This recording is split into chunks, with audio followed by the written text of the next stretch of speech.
Okay, good morning.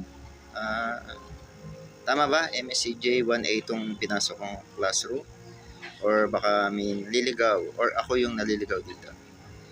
Okay, bago tayo mag-start, bago tayo magpakilala bawat isa, let's pray.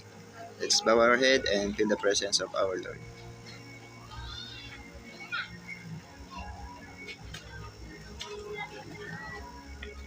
In Jesus' name, Amen.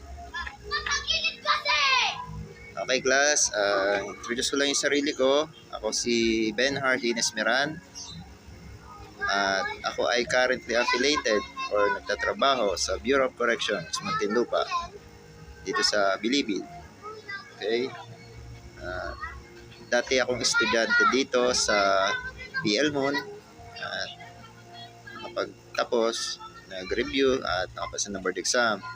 At awa ni Lord, nakapasok sa serbisyo at ito, nasa harapan nyo at nagtuturo.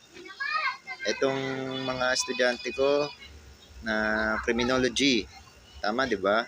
Alam ko malakas ang loob nitong mga to eh. Kaya nung pinasok nitong kurso na to, dapat buo ang loob nyo. At meron tayong house rules.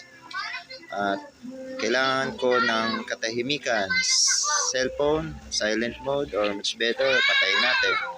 Kasi pagka may nahuli ako dyan, papawis muna tayo siguro. Okay? Ang ating subject pala, wait by the way, let's check our attendance muna first. Okay? Kapus, let's say present. Okay? Gimbal. Okay? Goku. Okay? And Flores. Okay. Good. At presence tayo lahat dito.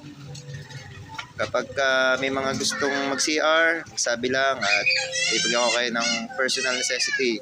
Sabay-sabay kayo para at least maganda tayo tingnan dito. Ayoko nang may paalis-alis dyan na paisa-isa. Okay? Ang ating subject pala for today ay crime victim in justice system. Ang klase natin ay every Monday and Wednesday, 7 a.m. to 10 a.m. Okay? Tama ba? Okay.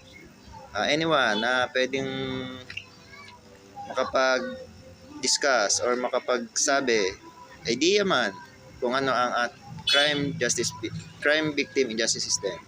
Anyone? Okay, Kapus? Okay, that's good. Thank you. Gimbal? Let's explain. Okay, that's good. That's good. Thank you. Okay,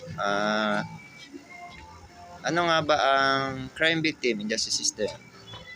Crime victim in justice system, usually kasi ang alam lang natin ay yung offender or yung accused. Nababaliwala itong crime victim or tinatawag natin biktima sa mas madaling salita. Sila yung mga biktima ng mga karahasan tulad ng mga pang-aabuso, physical, emotional, and mental abuse. Sila yung mga apektado noon at walang pinipili doon. Bata, matanda, lahat yan pwede maging crime victim. Okay? At yung justice system natin, kung familiar na kayo, yung 5 pillars natin, which is community, law enforcement, court, corrections, and community. Okay? Yun lang naman yun basic na natin justice system sa Pilipinas. Okay? Yung crime victim or yung biktima natin, sila yung mga na hindi nagbibigyan toon pansin or hindi masyadong napapansin. Pero ang role nila ay napakalaki. Dahil unang-una, sila ay humihingi ng hustisya. Kailangan nila yon. At sila ang kailangan sa korte para magrepresenta bilang witness, magsubmit ng mga documents, katibayan na magpapatunay na sila ay biktima. At meron din tayong mga tinatawag na psychological impact sa kanila, sa mga biktima natin. Dahil kahit natapos na yung crime na nakomit sa kanila, ay minsan for lifetime nila yung nararamdaman or yung tinatawag natin na rape. Mas mararamdaman niya ng mga biktima ng rape kung ano yung trauma na nararanasan nila. Okay, sa ngayon, yun lang muna at magbibigay ako ng mga assignments nyo at para mas maliwanagan kayo, mag-research kayo. At next meeting natin, ipapaliwanag ko ang lahat ng mga detalye tungkol doon sa crime victim natin, sa criminal justice system natin dito sa Philippine setting. Okay?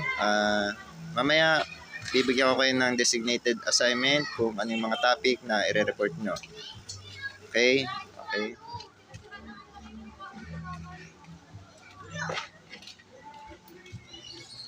Okay, may nagawa na ako at i-disseminate ko na lang to sa inyo isa-isa.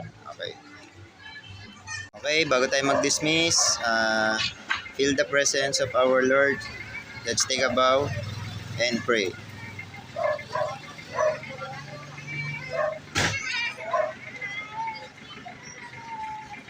In Jesus' name, Amen. Okay, class. Class dismiss and see you next meeting. Okay?